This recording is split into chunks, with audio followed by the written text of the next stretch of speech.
सागर पाटील महाराष्ट्राचा आवाज या नुसार आपलं स्वागत करतो। मी आज आहे कामोटा येथे दलित पॅंथर क्रांतिकारी संघटनेचे संस्थापक नामदेव ढसाळ साहेब यांची 76वी जयंती आहे आणि त्या संघटनेचेच आपल्यासोबत राष्ट्रीय अध्यक्ष बाळासाहेब पडवळ आहेत। आपण त्यांच्याशी सर्वप्रथम बोलूया आणि नामदेव ढसाळ साहेब यांच्याबद्दल आणि दलित पॅंथर संघटनेबद्दल त्यांचे विचार घेऊया। नमस्कार सर, सर्वप्रथम आपलं स्वागत करतो। आज काय वाटतं तुम्हाला? नामदेव ढसाळ साहेबांची जयंती आहे 76वी आणि तरुणींमध्ये नामदेव ढसाळ साहेब यांचे विचार गेले पाहिजेत।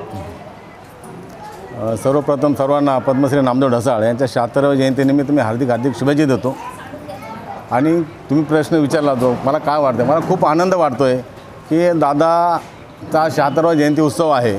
पद्मश्री नामदेव ढसाळ यांचं 2014ला निधन झालं।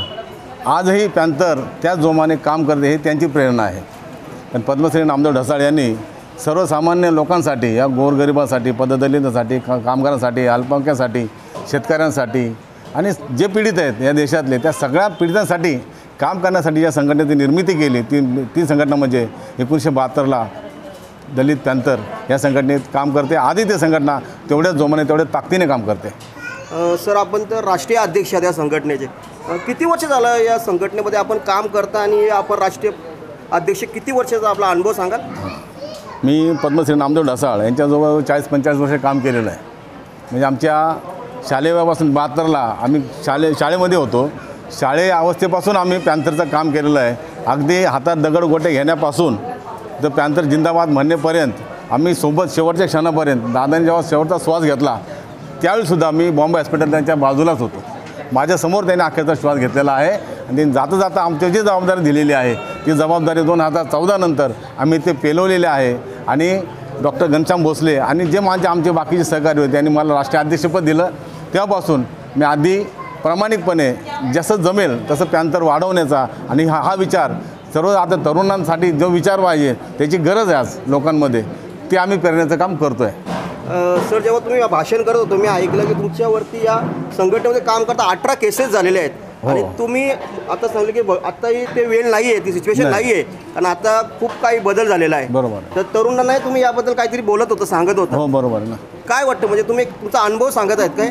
बरोबर, हो, हा अनुभवच आहे। पद्मश्री नामदेव ढसाळांच्या सोबत काम करत असताना घराची कधी आम्ही फिकीर केलीच नाही, कारण आम्ही ड्युटीवर असतानासुद्धा दादांचा फोन आला किंवा दादाचं लँडलाईन फोन असायचे किंवा निरोप आला तर आम्हाला तात्काळ जाणं गरजेचं असायचं। आज लोक बोलतात की पॅंथरची दलित 72ची पॅंथर कशी होती, पण तसला कार्यकर्ता आजच्या घडलेला शोधणं अवघड झालेलं आहे। तेवढा तात्काळ आणि तेवढा तत्पर कार्यकर्ता त्याची गरज आहे। आणि नामदेव ढसाळांसोबत आम्ही काम करत असताना पॅंथरच्या अनेक भानगडी होत्या। कुठल्याही काही अन्य अत्याचार झाला तिथं जाऊन उभं राहायचं, म्हणजे काय आंदोलन करता येईल, रस्ता रोको असेल काय जे असेल ते करणं। आणि त्यातून अंगावर जे केसेस झाल्या त्या केसेससुद्धा आम्ही अंगावर घेतलेल्या आहेत। काही आंदोलन झालेलं आहे, हिंसक पण झालेले आहेत, हिंसक झालेलेच आहेत। कारण 1972ला पहिला शहीद झाला शहीद भागवत जाधव, ही सुरुवात आहे पॅंथरची, तिथून झालेली आहे। आणि हिंसक वातावरण होतंच पॅंथरचं। 72-74 खूप कठीण काळ होता, रोज मारामारी, रोज भांडणं असायची। त्यामध्ये आम्ही लहान असतानासुद्धा आम्ही अगदी दादांचं पोट धरून, त्या काळात आम्ही चेंबूरला रस्ता असल्यामुळे डांगरे साहेब असतील, मातेकर साहेब असतील, यांचं बोट धरून आम्ही लहानचे मोठं झालेलो।